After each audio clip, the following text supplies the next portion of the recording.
ବନ୍ଧୁଗଣ ଆସୁଅଛି ଚଳିତ ବର୍ଷର ସବୁଠାରୁ ଦୁର୍ଲଭ ଏବଂ ବିରଳ ଚନ୍ଦ୍ରଗ୍ରହଣ। ଆଉ ଏହି ଚନ୍ଦ୍ରଗ୍ରହଣ ଦିନ ଘରକୁ ନେଇ ଆସନ୍ତୁ ଏହି ଗଛର ଚେରକୁ। ଆପଣଙ୍କର ସମସ୍ତ ମନସ୍କାମନା ପୂର୍ଣ୍ଣ ହେବା ସହିତ ବର୍ଷ ସାରା କେବେ ବି ଧନ ଅର୍ଣ୍ଣର କମି ହେବ ନାହିଁ, କେବେ ବି ଧନର ଅଭାବ ଦେଖାଦେବ ନାହିଁ। ବନ୍ଧୁଗଣ 3 ମାର୍ଚ୍ଚ 2026 ମଙ୍ଗଳବାର ପବିତ୍ର ଦୋଳ ପୂର୍ଣ୍ଣିମା ପଡ଼ୁଅଛି ଏବଂ ଏହି ଦିନ ବର୍ଷ 2026ର ପ୍ରଥମ ଚନ୍ଦ୍ରଗ୍ରହଣ ପଡ଼ିବାକୁ ଯାଉଅଛି, ଯାହା ସମ୍ପୂର୍ଣ୍ଣ ଓଡ଼ିଶାରେ ପାଳନୀୟ ଅଟେ। ବନ୍ଧୁଗଣ ଏହା କେତୁଗ୍ରସ୍ତ ଚନ୍ଦ୍ରଗ୍ରହଣ ପଡ଼ିବାକୁ ଯାଉଅଛି। ଦୀର୍ଘ 800 ବର୍ଷ ପରେ ଏହି ଚନ୍ଦ୍ରଗ୍ରହଣର ପ୍ରଭାବରୁ ଅଦ୍ଭୁତ ମହାସଂଯୋଗ ବନିବାକୁ ଯାଉଅଛି, ଯାହାଦ୍ୱାରା କିଛି ଦୁର୍ଲଭ ସଂଯୋଗ ବନୁଅଛି। ପୁରା 21 ପ୍ରକାରର ଶୁଭ ଯୋଗର ନିର୍ମାଣ ହେବା ପାଇଁ ଯାଉଅଛି। ଅମୃତ ସିଦ୍ଧି ଯୋଗ, ଆୟୁଷ୍ମାନ ଯୋଗ, ମହାଲକ୍ଷ୍ମୀ ଯୋଗ, ଯେମିତି ପୁରା 21 ପ୍ରକାରର ଶୁଭ ଯୋଗର ନିର୍ମାଣ ହେବା ପାଇଁ ଯାଉଅଛି। ତେବେ ଏହି ଖାସ୍ ଦିନରେ ଚୁପଚାପ ଆପଣ ଆପଣଙ୍କର ଘରକୁ ନେଇ ଆସନ୍ତୁ ଏହି ଗଛର ଚେରକୁ। ଆପଣଙ୍କର ସମସ୍ତ ଦୁଃଖ କଷ୍ଟ ଏବଂ ସମସ୍ୟା ଦୂର ହୋଇଯିବ। ବର୍ଷ ସାରା କେବେ ବି ଧନର ଅଭାବ ରହିବ ନାହିଁ ଏବଂ ଆପଣଙ୍କର ସମସ୍ତ ସମସ୍ୟା ମଧ୍ୟ ଦୂର ହୋଇଯିବ। ତାହା ଧନଜନିତ ସମସ୍ୟା ହେଉ, ଚାକିରିରେ ସମସ୍ୟା ହେଉ, ପ୍ରେମ ଜୀବନରେ ସମସ୍ୟା ଥାଉ, ଆପଣଙ୍କର ସ୍ୱାସ୍ଥ୍ୟରେ କିଛି ସମସ୍ୟା ଥାଉ, ତ ସମସ୍ତ ସମସ୍ୟା ତତ୍କାଳ ଦୂର ହୋଇଯିବ ଏବଂ ସମସ୍ତ ଗ୍ରହ ପୀଡ଼ାରୁ ମଧ୍ୟ ଆପଣଙ୍କୁ ମୁକ୍ତି ମିଳିଯିବ। ତେବେ ଆସନ୍ତୁ ଜାଣିବା ଏହି ଚନ୍ଦ୍ରଗ୍ରହଣ ଦିନ କେଉଁ ଗଛର ଚେରକୁ ଘରକୁ ଆଣିବା ଦ୍ୱାରା ଆପଣଙ୍କର ସମସ୍ତ ମନସ୍କାମନା ପୂର୍ଣ୍ଣ ହୋଇଥାଏ, ସମସ୍ତ ସମସ୍ୟା ଦୂର ହୋଇଥାଏ। ସେଥିପାଇଁ ଆପଣମାନଙ୍କୁ ଗୋଟିଏ ଅନୁରୋଧ, ଏହି ଭିଡ଼ିଓଟିକୁ ଥରେ ମାତ୍ର ଶେଷ ପର୍ଯ୍ୟନ୍ତ ନିଶ୍ଚୟ ଦେଖନ୍ତୁ। ଏହା ପୂର୍ବରୁ ଭିଡ଼ିଓଟିକୁ ଲାଇକ୍ କରି କମେଣ୍ଟ ବକ୍ସରେ ଓମ୍ ନମଃ ଶିବାୟ, ହର ହର ମହାଦେବ ଅବଶ୍ୟ ଲେଖିଦିଅନ୍ତୁ। ବନ୍ଧୁଗଣ, ଏହି ଗଛ ଯେଉଁ ଆପଣ ଏହି ଭିଡ଼ିଓରେ ଦେଖୁଛନ୍ତି, ଆପଣ ଏହି ଗଛକୁ କେଉଁଠି ନା କେଉଁଠି ନିଶ୍ଚୟ ଦେଖିଥିବେ ଏବଂ ଅଣଦେଖା ମଧ୍ୟ କରିଦେଇଥିବେ। ଏମିତି ବି ହୋଇପାରେ ଯଦି ଏହି ଗଛ ଆପଣଙ୍କର ଘର ପାଖରେ ଥିବ ତ ଆପଣ ଏହାକୁ ଉପାଡ଼ିକି ଫୋପାଡ଼ି ଦେଇଥିବେ। ବନ୍ଧୁଗଣ, ଏହା କୌଣସି ଜଙ୍ଗଲୀ ଗଛ ନୁହେଁ, ବରଂ ଏହା ଏକ ଏମିତି ଗଛ ଅଟେ ଯେଉଁଥିରେ ଭଗବାନ ଭୋଳାନାଥ, ଭଗବାନ ଶନିଦେବ ଏବଂ ମା ଲକ୍ଷ୍ମୀଙ୍କର ବାସ ହୋଇଥାଏ। ଆପଣଙ୍କୁ କହିଦେଉଛୁ, ଏହି ଗଛର ମୂଳରେ ମା ଗଙ୍ଗାଙ୍କର ବି ବାସ ହୋଇଥାଏ। ଏହି ଗଛର ଯଦି ଆପଣ ତାନ୍ତ୍ରିକ ଗୁଣ ଏବଂ ଆୟୁର୍ବେଦିକ ଗୁଣ ଜଣାପଡ଼ିଯିବ ତ ଏହି ଗଛକୁ ଆପଣ ଆପଣଙ୍କର ଦିନଚର୍ଯ୍ୟାର କାମରେ ସାମିଲ କରିପାରିବେ।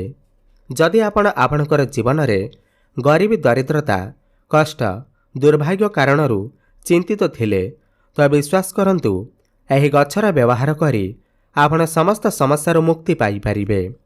ସରଳ ଭାଷାରେ କହିଲେ, ଯଦି ଆପଣଙ୍କର ଜୀବନରେ ଧନ କାରଣରୁ ଚିନ୍ତିତ ଥିଲେ, ଆପଣଙ୍କ ପାଖକୁ ଧନ ଆସୁନଥିଲା, ଧନ ଆସିବାର ସମସ୍ତ ମାର୍ଗ ବନ୍ଦ ହୋଇଯାଇଥିଲା ଏବଂ ଏହି ଗଛର ଯଦି ସଠିକ୍ ଉପାୟରେ ସାଧନା କରିନେବେ, ଆପଣଙ୍କୁ ମା ଲକ୍ଷ୍ମୀଙ୍କର ଆଶୀର୍ବାଦ ପ୍ରାପ୍ତି ହେବ ଏବଂ ଆପଣଙ୍କର ଜୀବନରେ ଧନର ଆଗମନ ହେବ। ପଇସା ଆପଣଙ୍କ ପାଖକୁ ଚୁମ୍ବକ ପରି ଆକର୍ଷିତ ହୋଇ ଆସିବ। ଯଦି ଆପଣଙ୍କର ଶତ୍ରୁ ଆପଣଙ୍କର ବିନାଶ କରିବାକୁ ଚାହୁଁଛନ୍ତି, ତେବେ ଏହି ଗଛର ଯଦି ସଠିକ୍ ଉପାୟରେ ସାଧନା କରିନେବେ, ଭଗବାନ ଶନିଦେବଙ୍କୁ ଖୁସି କରିଦେବେ, ଆପଣଙ୍କର ଶତ୍ରୁଙ୍କର ବିନାଶ ହୋଇଯିବ। ଯଦି ଆପଣ ଆପଣଙ୍କର ଜୀବନରେ କୌଣସି ଅନ୍ୟ ସମସ୍ୟା ନେଇ ଚିନ୍ତିତ ଥିଲେ, ଆପଣଙ୍କର ଭାଗ୍ୟ ଆପଣଙ୍କର ସାଥ ଦେଉନଥିଲା, ତ ଆପଣଙ୍କୁ ଏହି ଗଛର ସଠିକ୍ ସାଧନା କରିବାକୁ ହେବ, ଯାହାଦ୍ୱାରା ଆପଣଙ୍କୁ ଭଗବାନ ଭୋଳାନାଥଙ୍କର ଆଶୀର୍ବାଦ ପ୍ରାପ୍ତି ହେବ। ବିଶ୍ୱାସ କରନ୍ତୁ, ଆପଣଙ୍କର ଜୀବନରେ କାଳ ବି ଆପଣଙ୍କର କିଛି ବି କ୍ଷତି କରିପାରିବ ନାହିଁ, କାରଣ କାଳର କାଳ ଭଗବାନ ଭୋଳାନାଥ ଯଦି ଆପଣଙ୍କର ଉପରେ ହାତ ରଖିଦେବେ, ତେବେ ବିଶ୍ୱାସ କରନ୍ତୁ, କେବେ ବି ଆପଣଙ୍କର କିଛି ବି କେହି କ୍ଷତି କରିପାରିବେ ନାହିଁ। ଏହି ଗଛର କେଉଁ ଭାଗର ପ୍ରୟୋଗ କେମିତି କରିବାକୁ ହେବ, ଏହା ଆପଣଙ୍କୁ ଜାଣିବା ବହୁତ ଜରୁରୀ ଅଟେ, ଯେଉଁ ବିଷୟରେ ଆଜି ଆମେ ଏହି ଭିଡ଼ିଓରେ ଆପଣଙ୍କୁ କହିବୁ। ଏହି ଗଛର 2ଟି ଗୁଣ ରହିଛି, ଆୟୁର୍ବେଦିକ ଗୁଣ ଏବଂ ତାନ୍ତ୍ରିକ ଗୁଣ। ଆୟୁର୍ବେଦିକ ଗୁଣ ମାନେ, ଯଦି ଆପଣ ବଡ଼ ବଡ଼ ରୋଗ ପାଇଁ ଚିନ୍ତିତ ଅଛନ୍ତି, ମାନେ ଆପଣ ଲକ୍ଷ ଲକ୍ଷ ଟଙ୍କା ଖର୍ଚ୍ଚ କରିସାରିଛନ୍ତି ଆପଣଙ୍କର ବିମାରୀରେ ଏବଂ ଆପଣଙ୍କୁ फायदा मिलूना। ଏହି ଗଛର ଆପଣ ବ୍ୟବହାର କରିଦିଅନ୍ତୁ। ସଠିକ୍ ଉପାୟରେ ବିଶ୍ୱାସ କରନ୍ତୁ, ଆପଣଙ୍କର ବିମାରୀ ଧୀରେ ଧୀରେ ଭଲ ହୋଇଯିବ। ଏଥିପାଇଁ ଏହି ଗଛର ମହତ୍ତ୍ୱ ଆୟୁର୍ବେଦରେ ବହୁତ ଅଧିକ ରହିଅଛି। ଯଦି ଆପଣ ଏହାର ତାନ୍ତ୍ରିକ ଗୁଣ ବିଷୟରେ ଜାଣିଦେବେ ତ ବିଶ୍ୱାସ କରନ୍ତୁ, ଆପଣଙ୍କର ଜୀବନରେ କେବେ ବି ଆପଣଙ୍କୁ କଷ୍ଟ ଦେଖିବାକୁ ମିଳିବ ନାହିଁ। ଧନ ଆପଣଙ୍କ ପାଖକୁ ମାଡ଼ି ଆସିବ। ଏହି ଗଛର ନାମ ଅଟେ ଅପମାର୍ଗ ଗଛ। ଏହା ଓଡ଼ିଶାରେ ବହୁତ ଅଧିକ ଦେଖାଯାଏ।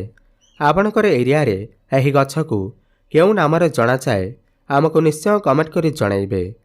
ଏହାକୁ ଅପମାର୍ଗ ଏଥିପାଇଁ କୁହାଯାଏ କାହିଁକି ନା ଏହା ଓଲଟା ଚାଲିଥାଏ ବା ଉପରି ଭାଗ ଓଲଟା ଚାଲିଥାଏ। ଆପଣ ଅଲଗା ଗଛଲତା ଦେଖିଥିବେ, ସେମାନଙ୍କର ବୀଜ ଯେଉଁ ରହିଥାଏ ତାହା ସିଧା ଉଠିଥାଏ, କିନ୍ତୁ ଏହି ଗଛର ବୀଜ ଓଲଟା ଉଠିଥାଏ। ଏଥିପାଇଁ ଆୟୁର୍ବେଦିକ ଭାଷାରେ ଏହାକୁ ଅପମାର୍ଗ କୁହାଯାଏ। ଏହାର ବୀଜ ଯେଉଁ ଓଲଟା ଉଠିଥାଏ, ଏହା ହେଉଛି ଏହି ଗଛର ସବୁଠୁ ବଡ଼ ଖାସ୍ ମହତ୍ତ୍ୱ।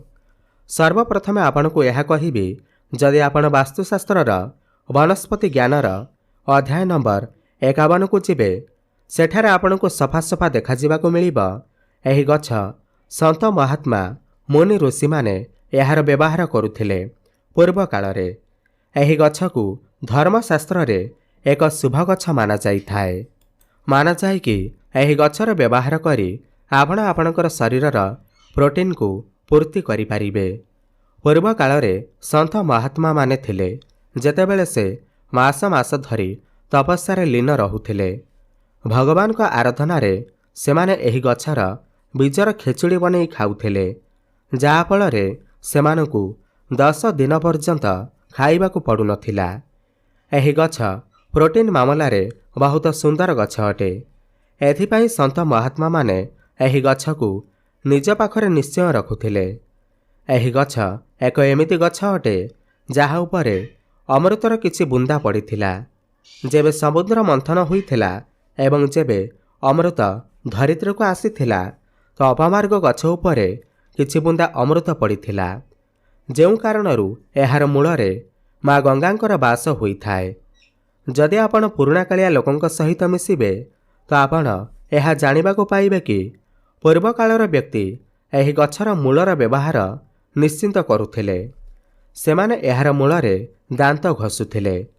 ଯଦି ଆପଣଙ୍କର ମାଢ଼ିରେ ଦରଜ ଅନୁଭୂତ ହେଉଛି, ପାଇରିଆ ହୋଇଛି, ଦାନ୍ତ ହଳଦିଆ ପଡ଼ିଯାଇଛି ଏବଂ ଦାନ୍ତରେ ବ୍ୟାକ୍ଟେରିଆ ଜମି ଯାଇଛନ୍ତି, ଏଥିପାଇଁ ଏହି ଗଛ ଆପଣଙ୍କ ପାଇଁ ରାମବାଣ ଉପାୟ ହୋଇଥାଏ।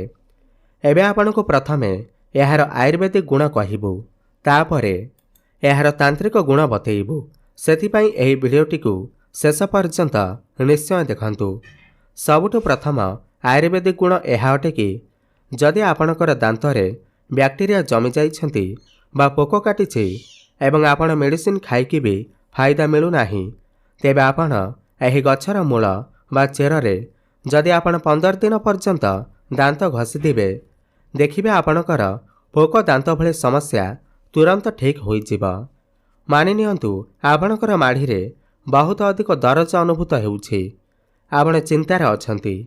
ଏହି ଗଛର ମୂଳରେ ଆପଣ 1 ମାସ ଦାନ୍ତ ଘଷି ଦିଅନ୍ତୁ। ଆପଣଙ୍କର ମାଢ଼ିରେ ଯେଉଁ ବି କଷ୍ଟ ହେଉଥିବ ତାହା ତୁରନ୍ତ ଭଲ ହୋଇଯିବ। ଆପଣଙ୍କର ଦାନ୍ତ ହଳଦିଆ ପଡ଼ିଗଲାଣି। କୁହାଯାଏ ଅପମାର୍ଗ ଗଛର ମୂଳରେ ଦାନ୍ତ ଘଷିଲେ ଆପଣଙ୍କର ଦାନ୍ତ ମୋତି ଭଳି ଚମକିଥାଏ। ପୁରା 1 ମାସ ଘଷିବାକୁ ହେବ। କେତେ ଲୋକଙ୍କର ଆଣ୍ଠୁ ଗଣ୍ଠିରେ ଦରଜ ହୋଇଥାଏ, ବିନ୍ଧା ହୋଇଥାଏ, ଯେଉଁଥିରେ ଲୋକମାନେ କେତେ ମେଡ଼ିସିନ ଖାଇଥାନ୍ତି, ଲକ୍ଷ ଲକ୍ଷ ଟଙ୍କା ଖର୍ଚ୍ଚ କରିଦେଇଥାନ୍ତି, କିନ୍ତୁ ଏହି ଫଳ ମିଳିନଥାଏ।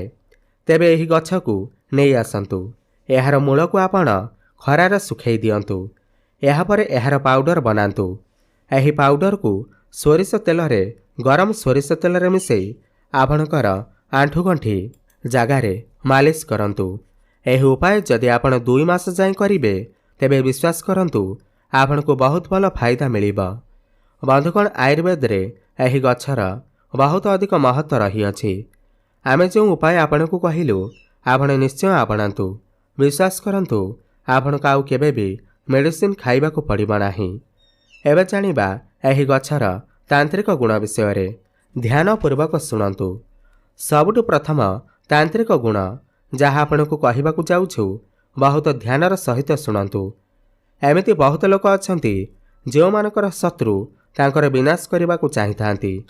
ସେମାନଙ୍କର ଶତ୍ରୁ ସର୍ବଦା ତାଙ୍କର କ୍ଷତି କରିବାକୁ ଚାହିଁଥାନ୍ତି ଏବଂ ଆପଣଙ୍କର ଶତ୍ରୁ ଯିଏ ଆପଣଙ୍କର ବ୍ୟାପାରକୁ ଆପଣଙ୍କର ବର୍ବାଦ କରିବାକୁ ଚାହୁଁଛନ୍ତି, ଆପଣଙ୍କୁ ବର୍ବାଦ କରିବାକୁ ଚାହୁଁଛନ୍ତି, ତ ଆପଣଙ୍କୁ କେବଳ ଏତିକି କରିବାର ଅଛି କି ଏହି ଗଛର ଯେଉଁ ବୀଜ ଅଛି ତାହାକୁ ଛିଣ୍ଡେଇ ନେଇ ଆସନ୍ତୁ। ଶନିବାର ଦିନ ଆପଣଙ୍କୁ ତୋଳିକି ଆଣିବାର ଅଛି ଏବଂ ଏହାକୁ ଏକ ନାଲି କପଡ଼ାରେ ବାନ୍ଧି ଦିଅନ୍ତୁ। ଶନିଦେବଙ୍କ ମୂର୍ତ୍ତି ସାମ୍ନାରେ, ଶନିଦେବଙ୍କ ଫଟୋ ସାମ୍ନାରେ ବସି ଆପଣଙ୍କୁ ଶନି 40ର ପାଠ କରିବା ଦରକାର। ଏହି ପାଠ ଆପଣଙ୍କୁ 51 ଥର କରିବାକୁ ହେବ। ଯଦି ଆପଣ ଏମିତି କରୁଛନ୍ତି 51 ଥର ଶନି 40 ପାଠ କରି ସେହି ଗଛର ବୀଜକୁ ଏକ ଲାଲ କପଡ଼ାରେ ବାନ୍ଧି ଏହାକୁ ଏମିତି ଜାଗାରେ ରଖନ୍ତୁ ଯେଉଁଠାକୁ କେହି ବି ଯିବା ଆସିବା କରୁନଥିବେ। ଦେଖିବେ ଆପଣଙ୍କର ଶତ୍ରୁ କେତେ ବି ଶକ୍ତିଶାଳୀ ହେଉ, କେତେ ବି ବଳବାନ ହେଉ, ଯିଏ ଆପଣଙ୍କୁ ବର୍ବାଦ କରିବାକୁ ଚାହୁଁଛନ୍ତି, ଓଲଟା ସେହି ଶତ୍ରୁର ବିନାଶ ହୋଇଯିବ। ଦ୍ୱିତୀୟରେ, ଯଦି ଆପଣ ଚାହୁଁଛନ୍ତି କି ଆପଣଙ୍କର ବ୍ୟାପାରରେ ବୃଦ୍ଧି ହେଉ, ଆପଣ ଚାହୁଁଛନ୍ତି କି ଆପଣଙ୍କର ବ୍ୟାପାରରେ ଉନ୍ନତି ହେଉ, ତେବେ ଆପଣ ଶୁକ୍ରବାର ଦିନ ଏହି ଗଛର ବୀଜକୁ ଛିଣ୍ଡେଇ ଆଣିବାର ଅଛି। ଯାହାକୁ କେତେ ଲୋକ ଫୁଲ ବି ମାନିଥାନ୍ତି, ତାହାକୁ ତୋଳିକି ନେଇ ଆସନ୍ତୁ। ଶୁକ୍ରବାର ଦିନ ଯଦି ଆପଣ ଏହାକୁ ତୋଳି ଆଣନ୍ତି, ଲାଲ କପଡ଼ାରେ ଏହାକୁ ରଖି ଏହା ଉପରେ ଅଳ୍ପ ସିନ୍ଦୁର ରଖିଦିଅନ୍ତୁ। ଏହାପରେ ଏହାକୁ ବାନ୍ଧି ଦିଅନ୍ତୁ।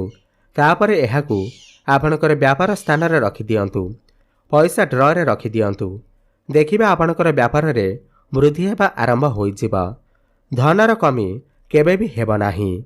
ଯଦି ଆପଣଙ୍କୁ ଲାଗୁଛି କି ଆପଣଙ୍କର ପଛରେ ଭୂତ ପ୍ରେତ ଖରାପ ଆତ୍ମା ପଡ଼ି ରହିଛନ୍ତି କଳା ତନ୍ତ୍ରବିଦ୍ୟାରେ, ତ ଆପଣ ଏହି ଉପାୟ କରିନିଅନ୍ତୁ। କେବେ ଆପଣଙ୍କର ଉପରେ ଭୂତ ପ୍ରେତ କଳା ଯାଦୁର ପ୍ରଭାବ ପଡ଼ିବ ନାହିଁ। ଆପଣଙ୍କୁ କେବଳ ସୋମବାର ଦିନ ଏହି ଗଛର ମୂଳ ଛିଣ୍ଡେଇ ଆଣିବାର ଅଛି। ମାନେ ଗଛକୁ ପୁରା ଉପାଡ଼ି ନେଇ ଆସନ୍ତୁ। ଏହାର ଯେଉଁ ମୂଳ ବା ଚେର ଅଛି ତାହାକୁ ଧୋଇ ଦିଅନ୍ତୁ। ଭଗବାନ ଭୋଳାନାଥଙ୍କ ମୂର୍ତ୍ତି ହେଉ ବା ଫଟୋ ହେଉ, ତାଙ୍କ ସାମ୍ନାରେ ବସି ଆପଣଙ୍କୁ 1001 ଥର ଓମ୍ ନମଃ ଶିବାୟ ଜପ କରିବାର ଅଛି। ଗୋଟିଏ ଚାନ୍ଦିର ତାବିଜରେ ଏହି ଚେରକୁ ପୁରାଇ ଆପଣ ଏହାକୁ ଧାରଣ କରନ୍ତୁ। କେତେ ବି ବଡ଼ କଳା ଯାଦୁ ହେଉ, କେତେ ବି ବଡ଼ ଭୂତ ପ୍ରେତ ହେଉ, ସମସ୍ତେ ଆପଣଙ୍କର ପିଛା ଛାଡ଼ିଦେବେ। ଚତୁର୍ଥ ଉପାୟ, ଯଦି ଆପଣ କରିଦେବେ ତେବେ ଆପଣଙ୍କୁ ସମାଜରେ ମାନ ପ୍ରତିଷ୍ଠା ନିଶ୍ଚିନ୍ତ ମିଳିବ।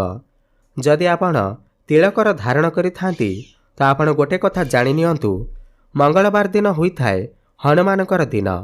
ଏହି ଦିନ ଏହି ଗଛକୁ ଉପାଡ଼ି ନେଇ ଆସନ୍ତୁ ଏବଂ ଏହାର ମୂଳକୁ ଧୋଇକି ଶୁଖାଇ ଦିଅନ୍ତୁ। ଆପଣ ଯେଉଁ ବି ତିଳକ ଧାରଣ କରିଥାନ୍ତି ସେଥିରେ ଗୋଟେ ଚୁଟକି ଏହାର ପାଉଡର ପକାଇ ଦିଅନ୍ତୁ। ଆପଣ ଚାକିରି ପ୍ରାପ୍ତି ପାଇଁ ଯାଉଛନ୍ତି, ଆପଣ କମ୍ପିଟିସନ୍ ଇଣ୍ଟରଭ୍ୟୁ ଦେବାକୁ ଯାଉଛନ୍ତି, ଆପଣ କୌଣସି ବ୍ୟାପାରର ମିଟିଂ ପାଇଁ ଯାଉଛନ୍ତି, ଆପଣଙ୍କର ମଙ୍ଗଳ ବହୁତ ଭଲ ହୋଇଯିବ। ଯଦି କୌଣସି ବ୍ୟକ୍ତିର ମଙ୍ଗଳ ଭଲ ସ୍ଥିତିରେ ରହିଥାନ୍ତି, ତ ମାନନ୍ତୁ ସେମାନଙ୍କର ସମସ୍ତ କାର୍ଯ୍ୟରେ ସଫଳତା ମିଳିଥାଏ। ଏତିକି କରିବା ଦ୍ୱାରା ଆପଣଙ୍କର ମଙ୍ଗଳ ବହୁତ ଭଲ ସ୍ଥିତିକୁ ଆସିଯିବେ। ଏହାଛଡ଼ା ଆପଣ ଯେଉଁ କାର୍ଯ୍ୟ ପାଇଁ ଯାଉଛନ୍ତି ସେହି କାମ ଆପଣଙ୍କର ନିଶ୍ଚିନ୍ତ ହୋଇଯିବ। ଆପଣଙ୍କୁ ସେହି କାର୍ଯ୍ୟରେ ସଫଳତା ମିଳିବ। ବନ୍ଧୁଗଣ, ଏହିସବୁ କଥା ଆପଣଙ୍କୁ କେହି ବି କହିବେ ନାହିଁ, ପରନ୍ତୁ ଆମର ଚ୍ୟାନେଲରେ ଏଥିପାଇଁ ଜଣାଉଅଛୁ କି ଆମ ଚ୍ୟାନେଲର ଗୋଟିଏ ଉଦ୍ଦେଶ୍ୟ ଜନହିତ ଏବଂ ଜନକଲ୍ୟାଣ।